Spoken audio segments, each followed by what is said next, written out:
అందరికీ నమస్కారం. ఈరోజు మీ అందరికీ నేను వినిపించబోయే కథ వంచన. రచయిత కుమారి కోటేశ్వరరావు గారు. ఇక కథలోకి వెళితే, ఆ రోజు బంధువులు వచ్చారు. పని ఎక్కువగా ఉండడం వల్ల బాగా అలసి మధ్యాహ్నం నిద్రపోయాను. అమ్మ వచ్చి నిద్ర లేపి తలంటి స్నానం చేయమని చెప్పే వరకు మెలకువ రాలేదు. ఎంత గాఢ నిద్రపోయానో అప్పుడు అర్థమైంది. వచ్చిన బంధువులంతా పిండి వంటల తయారీలో నిమగ్నమై ఉన్నారు. నాకు తెలిసి ఇంత భారీ ఏర్పాట్లు చేసింది ఎప్పుడూ లేవు. స్నానాల గది వైపు వెడుతున్న వదిన కనిపించింది. అడిగాను, ఏమిటి ఇవాళ విశేషం? ఇంత హడావిడి చేస్తున్నారేమిటి అని. ఏమిటే మృదులా, నీకు పెళ్లి చూపులన్న విషయం నీకే ఇంకా తెలియదా? ఆశ్చర్యంగా మొహం పెట్టి ఉత్సాహంగా చెప్పేసి ఆ తర్వాత చెప్పకూడనిది ఏదో చెప్పినట్టు వదిన నాలుక కరచుకుంది. ఆందోళన నిండిన స్వరంతో గద్దించి ప్రశ్నించాను. నిజం చెప్పు వదిన, నాకు పెళ్లి చూపులా? ఎవరు ఇదంతా ఏర్పాటు చేస్తోంది? ప్రశ్నల వర్షం కురిపించడంతో అప్పటికే గాబరా పడ్డ వదిన తనకి తెలిసినా తెలియదన్నట్టు మొహం పెట్టి వడివడిగా స్నానాల గదిలోకి వెళ్ళి తలుపేసుకుంది. ఒక్క క్షణం నాకు మనసాగలేదు. వెంటనే అమ్మ వద్దకు వచ్చి, వదిన చెప్పింది నిజమేనా అని కోపంగా ప్రశ్నించేసరికి ఇక దాచడం ఇష్టం లేని అమ్మ, నిజమే మృదు, నీకు ముందే తెలిస్తే అంగీకరించవని అన్నయ్య చివరి నిమిషం దాకా చెప్పవద్దని ఏర్పాట్లు చేస్తున్నాడు. అయినా వాడు చేసేది నీ మంచి కోసమే కదటే. పెళ్ళి పెటాకులు లేకుండా ఎంతకాలమని ఉంటావు?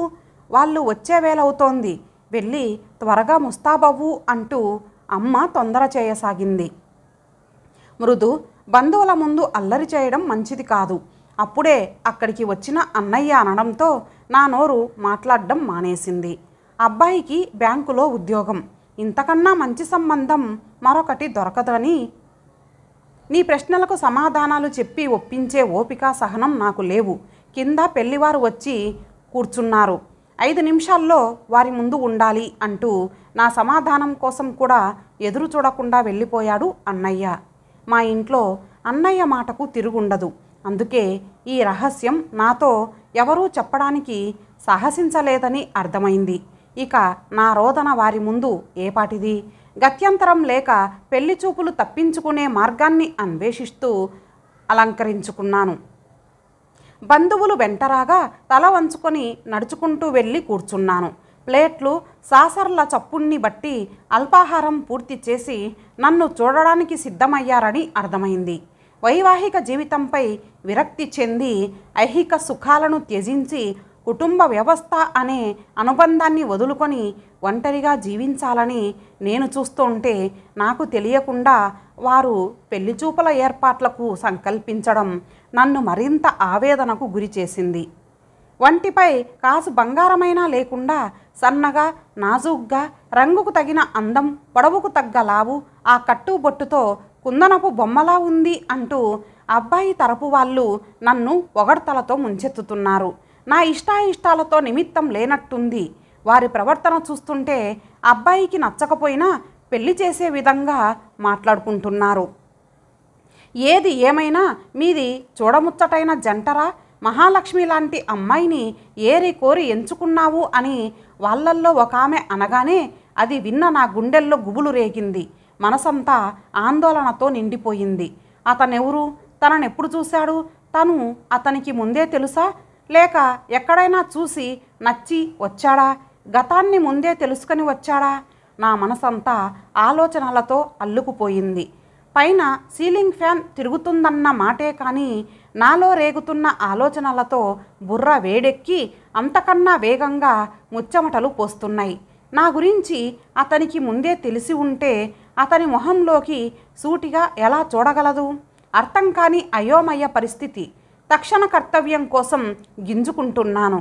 నేను అతనికి నచ్చకూడదని అప్పటి వరకు 1000 దేవుళ్లకు మనసులోనే మొక్కినా ఒక్క దేవుడు నా మొర ఆలకించలేదన్నమాట. అతనెవరో ముందుగానే ఒక పథకం ప్రకారం అన్ని విషయాలు అన్నయ్యతో మాట్లాడుకొని తన చుట్టూ ఒక పద్మవ్యూహంతో వచ్చాడని అర్థమయ్యేసరికి అంతలోనే ఒక పెద్దావిడ అంది, ఒరే అబ్బాయి, అమ్మాయితో ఏదైనా మాట్లాడాలని ఉంటే మాట్లాడు అంది. ఆ మాట వినేసరికి నాకు పై ప్రాణాలు పైనే పోయినట్టయింది. గుండె మరింత వేగంగా కొట్టుకోసాగింది. వంచిన తల ఎత్తకుండా మరింత ఒదిగిపోయి కూర్చుండిపోయాను. మృదుల చిన్నగా పిలుపు వినిపించింది. దగ్గరే ఉన్నప్పటికీ ఎక్కడో దూరం నుంచి పిలిచినట్టుగా ఉంది ఆ పిలుపు. మెల్లగా పిలిచిన ఆ కంఠాన్ని ఎక్కడో విన్నట్టుగా ఉంది. అయినా తన వైపు చూడకుండానే పిలిచిన ఆ వ్యక్తి స్వరూపాన్ని గుర్తు తెచ్చుకోవడానికి ప్రయత్నిస్తున్నాను. మృదు, గుర్తించలేదా? రెండవసారి అదే కంఠం. ఈసారి కాస్త పెద్ద స్వరంతో పిలవగానే వెంటనే గుర్తించాను. ఎస్ ఎస్, అతనే. తన ఎదురుగా కూర్చుంది వరుణ్. 3 ఏళ్ల క్రితం ఆ రోజు కాలేజీ సెలబ్రేషన్స్ జరుగుతున్నాయి. అర్ధరాత్రికి కానీ అవి పూర్తి కాలేదు. శ్వేతను తీసుకొని వెళ్ళడానికి వాళ్ళ నాన్నగారు వచ్చారు. వారి వెంటనే తనను రమ్మన్నారు. 15 కిలోమీటర్ల దూరం వచ్చి తనని ఇంటి దగ్గర దిగబెట్టి వెళ్ళడం శ్రమతో కూడుకున్న పని అని తాను వెళ్ళాలా వద్దా అన్న సందిగ్ధంలో ఉండగా వరుణ్ అక్కడికి వచ్చాడు. మీకెందుకు శ్రమ అంకుల్, నేను అటే పెడుతున్నాగా, మృదులను వాళ్ళింటి వద్ద దిగబెట్టి పెడతాను అన్నాడు. వెరీ గుడ్, గుడ్ నైట్ మృదు అంటూ సెలవు తీసుకొని వాళ్ళు వెళ్ళిపోయారు. వరుణ్ మంచి స్నేహితుడు. శ్వేత అతన్ని ప్రేమించడానికి నేనెంతగానో సహాయం చేశాను. కాలేజీలో సమయం చిక్కినప్పుడల్లా తాము ముగ్గురు కలిసి తిరిగేవాళ్ళు. ఆ విధంగా తిరగడం సగం మంది కుర్రాళ్లకు ఈర్ష్యగా ఉండేది. స్కూటర్ వేగంగా వెడుతోంది. మరో 5-6 కిలోమీటర్లు ప్రయాణం చేస్తే ఇల్లు చేరిపోతారు. ఈలోగానే ఆకస్మికంగా వర్షం తగులుకొని జోరందుకుంది. వానజోరుకు స్కూటర్ ముందుకు సాగడం గగనంగా ఉంది. గత్యంతరం లేక పక్కనే ఉన్న ఒక పురాతన భవనం వరండాలోకి చేరాం. చలి వణికించేస్తోంది. తడిసిన పవిట చెంగును స్తంభం చాటుకెళ్ళి పిండుకుంటున్నాను. ఇంతలో హఠాత్తుగా వెనుక నుంచి వచ్చిన 2 చేతులు నన్ను బలంగా ఒడిసి పట్టుకున్నాయి. ఊహించని సంఘటనతో కంగుతిన్న నేను కెవ్వున అరుస్తూ వేగంగా తల తిప్పి చూశాను. వరుణ్ మరింత బలంగా నన్ను ఆక్రమించే ప్రయత్నం చేస్తున్నాడు. భయంతో వణికిపోతోంది తను.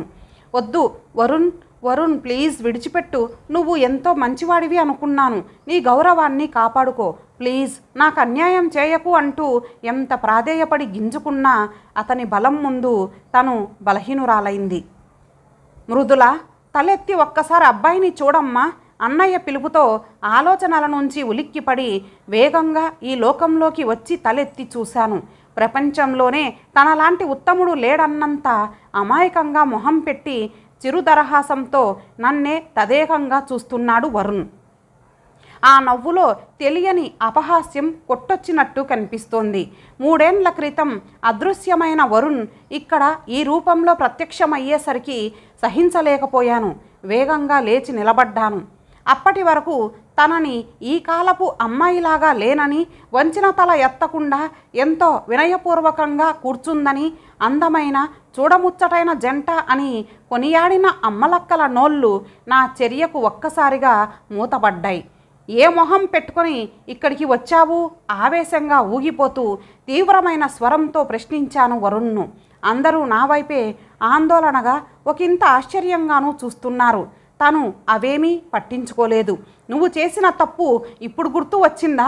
నా జీవితం వ్యర్థమైపోతుందని సానుభూతి చూపడానికి వచ్చావా?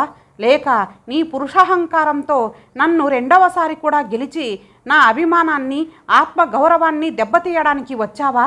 మృదు, మృదు ఒక్క క్షణం ఆగమ్మా. అన్నయ్య వారించే ప్రయత్నం చేస్తున్నా లావాగ్నిలా ఇంతకాలం నాలో దాగి ఉన్న ఆవేశం ముందు, నా వాక్ ప్రవాహం ముందు ఆగలేక మౌనంగా ఉండిపోయాడు. కళ్ళల్లో నీళ్లు సుడులు తిరుగుతున్నా నేను వాటిని లెక్క చేయడం లేదు. అర్ధరాత్రి, హోరున వర్షం, ఆడపిల్లను, ఒంటరిదాన్ని, స్నేహితురాలినన్న కనీస సానుభూతి కూడా లేకుండా లేడి పిల్లను పెద్ద పులి వేటాడినట్టు వేటాడి నా శీలాన్ని, జీవితాన్ని శూన్యం చేసిన నరరూప రాక్షసుడివి నీవు.